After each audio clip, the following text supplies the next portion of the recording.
اگر میں تمہیں دنیا میں اس سے آباد کر کے دکھا دوں، 70,000 فرشتوں کی موجودگی سے تم سمجھتے ہو کہ دنیا آباد ہو جاتی ہے، جگہ آباد ہو جاتی ہے، اور اس کو بیت معمور اللہ کہنے لگتا ہے. اتنا معمور ہے کہ خود اللہ داد دے رہا ہے کہ کیا کہنے کتنا آباد گھر ہے. تو بزرگان محترم اگر 70,000 فرشتوں کی بات ٹھہری تو اتنی دور جانے کی ضرورت نہیں. سرزمین کربلا میں وہ فرشتے کہ جو زائرین کے پیروں سے نجاستوں کو دور کرنے کے لیے بولنے میں ان کی تعداد 70,000 ہے.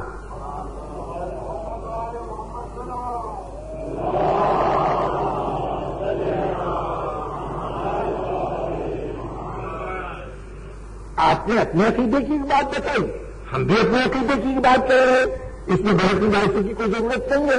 لیکن یہ کہ ہمارے یہاں اس بات کی ظاہر اشارے موجود ہے کہ یعنی صرف اس عمل کے لیے کبھی ایک کاچار کا انسان ہے یا کہ بڑے قیمتی قالین بچھائے تھے امام کے حرم، تو جب وہ قالین بچھائے گئے ابھی بچھا کے بادشاہ معائنہ کر رہا تھا کہ یہ کیسے لگ رہے ہیں، حرم سج گیا، بہت ہی قیمتی قالین خصوصی طور پر بن کے آئے تھے.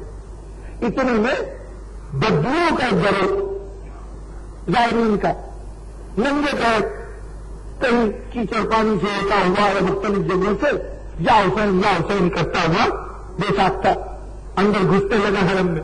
تب جیسے ہی داخل ہوا بادشاہ نے ایک مرتبہ ان کے گندے پیر دیکھے، اپنے قالین دیکھے، فوراً کہیں کو روکو. ادھر روکنے کا حکم ہوا، ادھر بادشاہ نے کہا کہ ان کے لیے راستہ پیدا کر دو، یہ راستہ قالین سمیٹ دو. وہ قالین سمیٹے گئے، وہ زائرین آئے آ کے چلے گئے. اب کہا گیا کہ سب اس کو دوبارہ بچھا دو.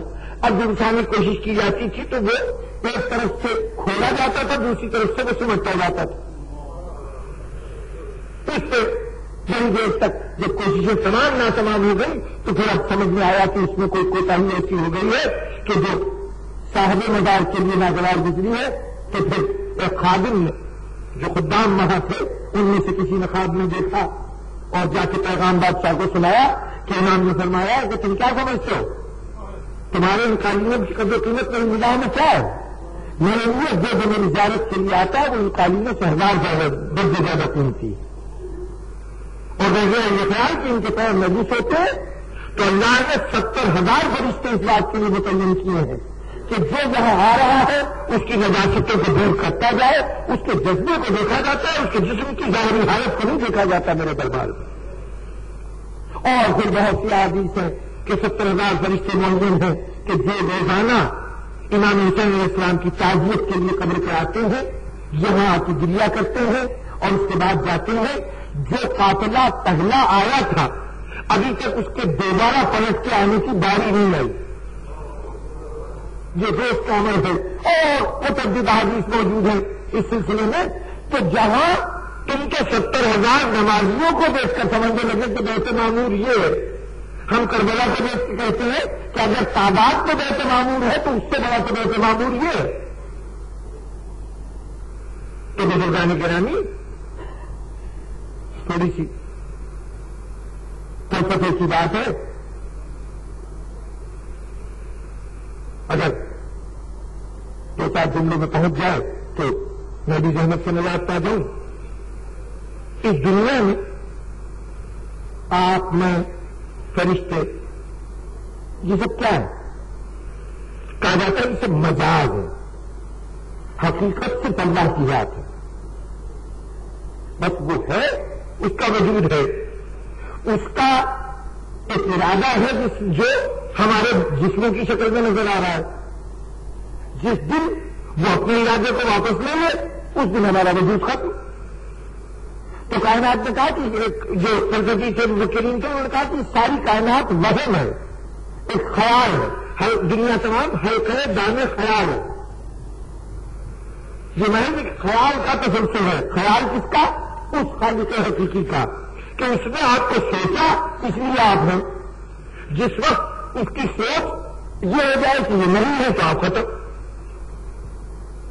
تو آپ کا وجود ہونا نہ ہونا دنیا والوں کی نگاہ میں جہاں یہ حال بڑا آباد ہے اس لیے کتنے بہت سے مومنین یہاں بیٹھے ہوئے ہیں، لیکن اللہ کی نگاہ میں آباد ہے. اور اللہ کے لیے جیسے کوئی پہاڑ پتھروں کا ڈھیر ہو ویسے انسانوں کا ڈھیر، وہ اس کا ایک خیال، وہ اس کا دوسرا خیال. تو اس کے لیے جب وہ کسی چیز کو آباد کرے گا تو وہاں پر ہماری آج کی آبادی کوئی اہمیت نہیں رکھتی. اس کے لیے وہ ریگستان بھی آباد ہے جس میں لاتعداد ذرے، وہ جنگل بھی آباد ہے جس میں ہزاروں جانور اور ہزاروں درخت اور ہزاروں پودے، اور وہ شہر بھی آباد ہے جس میں ہزاروں انسان ہے. یہ سب کچھ اس کی نگاہ میں آباد ہے. اس کی نگاہ میں آباد کیا ہوگا؟ اس کی نگاہ میں آباد وہ ہوگا کہ جہاں اس کا وجود ہو.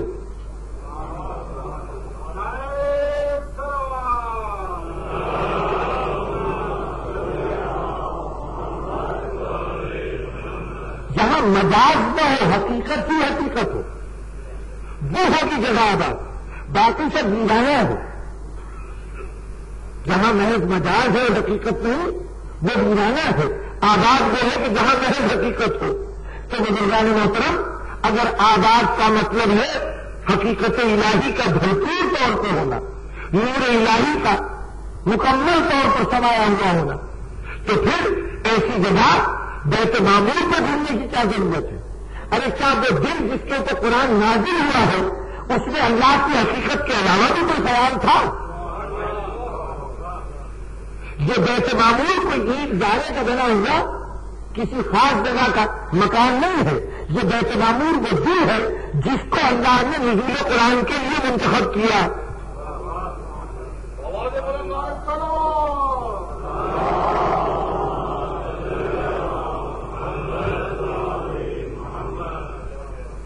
یہ قلب رسالت ہے. بڑی قرآن جس کے لیے کہا گیا کہ اگر پہاڑوں پہ نازل کرتے تو پہاڑ ریزہ ریزہ ہو جاتے. تو ایک ایسا دل تھا، ایک ایسا مقام تھا کہ جو اس بار کو اٹھا سکتا تھا. تو اب 2 مرتبہ نازل ہوا کا مطلب کیا ہے؟ پہلے قرآن قلب محمد پہ نازل ہوا، اور اب اس کے بعد وہ قرآن جو قلب محمد پر پورے کا پورا ایک شبد نازل ہوا تھا، وہ قرآن تھوڑا تھوڑا ہو کر اس دنیا والوں کے لیے ہمارے سامنے نازل ہوتا رہا.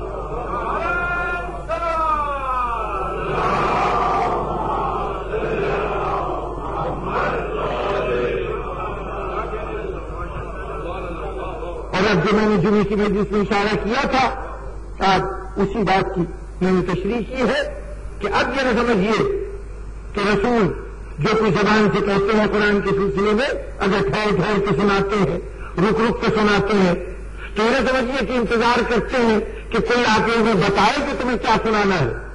یعنی یہ بتانے کے لیے کہ تمہیں نہیں معلوم یہ جملے تم ان سے کہہ دو. یہ کام نہیں ہے. قرآن مجید موجود ہے، صرف ہدایت چاہتی کہ آج کون سا سبق پڑھنا ہے، آج کون سی بات بیان کرنی ہے. اور اسی لیے قرآن نے مقام پہ کہا کہ ابھی قرآن پڑھنے میں جلدی نہ کیا کرو. اسی ذکر حافظین سے پہلے کہا گیا کہ اس کے پڑھنے میں جلدی نہ کیا کرو. ہم نے نازل کیا، ہم خود حفاظت کریں گے.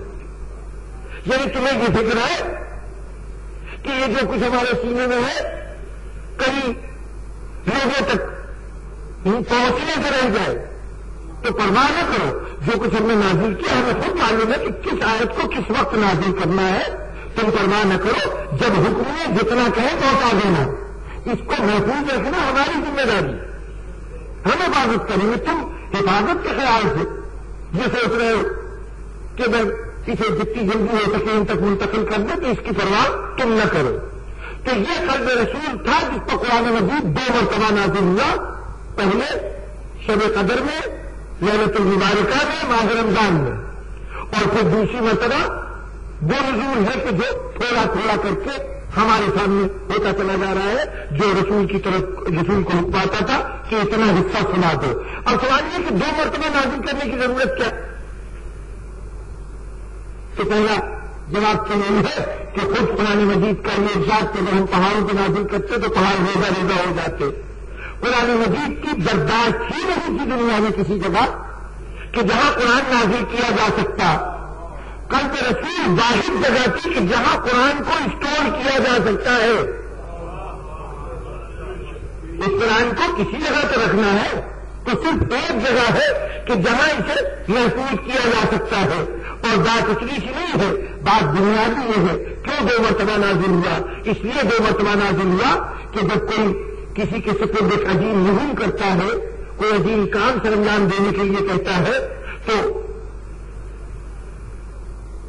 فوج کو کمانڈ کرنے کے لیے عموماً ہیڈ کوارٹرز بنائے جاتے ہیں، جہاں فوج کے جنرل بیٹھتے ہیں نقشے پھیلا کے، اور اس کے بعد ایک دستے کو، ایک گروہ کو بھیج دیا جاتا ہے۔ کیا کیسے بھیجا جاتا ہے؟ تمہیں فلاں فلاں مورچوں پر حملہ کرنا ہے، یا تمہیں فلاں سڑک کے اوپر قبضہ کرنا ہے، حکم اتنا دیا گیا۔ اس کے لیے اس نے اپنی منصوبہ بندی کی، وہ روانہ ہوا۔ اب قدم قدم پر جیسے جیسے مسائل آ رہے ہیں، ہیڈ کوارٹر ہدایت دیتا جا رہا ہے، تمہارے رسد کا سامان یہاں سے ہوگا، تمہیں اسلحہ اس ذریعے سے پہنچایا جائے گا۔ پہلا حکم تو دیا گیا عمومی کہ تمہیں یہ کام کرنا ہے، تاکہ تمہیں معلوم ہو کہ کہاں سے تمہاری سفر شروع ہوتا ہے اور کہاں جا کے منزل آ جائے گی۔ پورا منصوبہ جامع طور پر پہلے قائد کو بتا دینا ضروری ہے، تاکہ کل وہ قدم اٹھاتے ہوئے یہ طے کر سکے، جب جزیات طے کر رہا ہو تو یہ طے کر سکے کہ میں یہاں پہ مجھے کیا کرنا چاہیے، کیا نہیں کرنا چاہیے۔ کیونکہ جب چاہیے کا سوال ہوتا ہے، کیا کرنا چاہیے کیا نہیں کرنا چاہیے، تو بنیادی بات یہ ہوتی ہے کہ اصل مقصد کیا ہے۔ بھائی جب سے باہر نکلے ہیں آپ اس چوراہے پہ کھڑے ہیں، مجھے کدھر جانا چاہیے، تو آدمی کیا پوچھے گا آپ سے؟ کسی سے پوچھتے ہیں کہ مجھے بتاؤ راستہ کدھر ہے، تو کہے گا بھائی یہاں تو 4 راستے، تم کدھر جانا چاہتے ہو؟ تو پھر آپ کو کہنا پڑے گا کہ میں فلاں صاحب کے گھر جانا چاہتا ہوں، فلاں دکان پہ جانا چاہتا ہوں، فلاں دفتر میں جانا چاہتا ہوں۔ اب بتانے والا بتائے گا کہ اس راستے پہ جاؤ۔ جزیات کا فیصلہ تبھی ہوتا ہے کہ جب اصل نصب العین معلوم ہو۔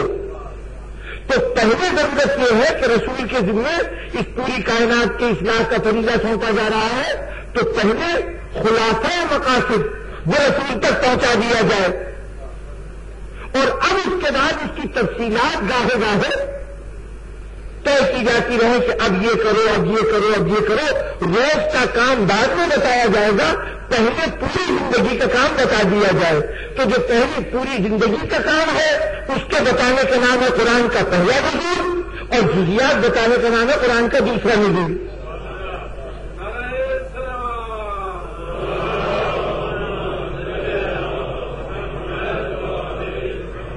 اور اب ایک اور مسئلے کی تھوڑی سی وضاحت کر دوں۔ اعتراض ہوا، ایک روایت بہت تواتر کے ساتھ ملتی ہے کہ مولا علی کی صفت ہے کہ آپ جو گھوڑے پہ سوار ہوتے تھے تو ایک رکعت پہ پاؤں رکھتے تھے، اور دوسری رکعت پر پاؤں پہنچتے پہنچتے یعنی زین پر سوار ہوتے ہوتے آپ پورا قرآن مجید پڑھ لیا کرتے تھے۔ پورے قرآن کی تلاوت ایک طرف پیر رکھا ہے، دوسری طرف پیر جاتے جاتے پورا قرآن ختم۔ اب وہ جو بہت زیادہ عقل کا نعرہ لگانے والے احباب ہوتے ہیں، ان میں سے کچھ لوگوں نے کہا کہ یہ ہو ہی نہیں سکتا، بھائی قرآن مجید کو کتنا ہی تیز پڑھا جائے، یہ جو الفاظ ہے قرآن مجید کے ان کو کتنا ہی تیز پڑھا جائے، لیکن یہ کہ یہ کتنا 2 سیکنڈ 3 سیکنڈ کا واقعہ ہے۔ ایک طرف پیر رکھ کے دوسری طرف پیر رکھنا، ان زین پہ سوار ہونے میں، گھوڑے پہ سوار ہونے میں جتنا وقت لگے گا 5 سیکنڈ 10 سیکنڈ آدھا منٹ کر لیجیے کہ اتنی دیر کا عمل ہوگا، تو آدھے منٹ میں قرآن کیسے ختم ہو سکتا ہے؟ روایت غلط ہے۔ میں کہتا ہوں بھائی یہی تو کہا گیا ہے نا کہ علی ایک رکعت میں پیر رکھتے تھے، دوسرے رکعت پر جاتے جاتے پورا قرآن ختم کر لیتے تھے، پورا قرآن ختم کر لیتے تھے۔ یہ نہیں کہا گیا کون سا قرآن؟ تم سمجھ رہے ہو کہ جو 23 سال میں نازل ہوا وہ قرآن کیسے پڑھا جا سکتا ہے؟ میں کہتا ہوں اس قرآن کی بات ہی نہیں، جو اس قرآن کی بات ہے جو ایک رات میں نازل ہوا تھا۔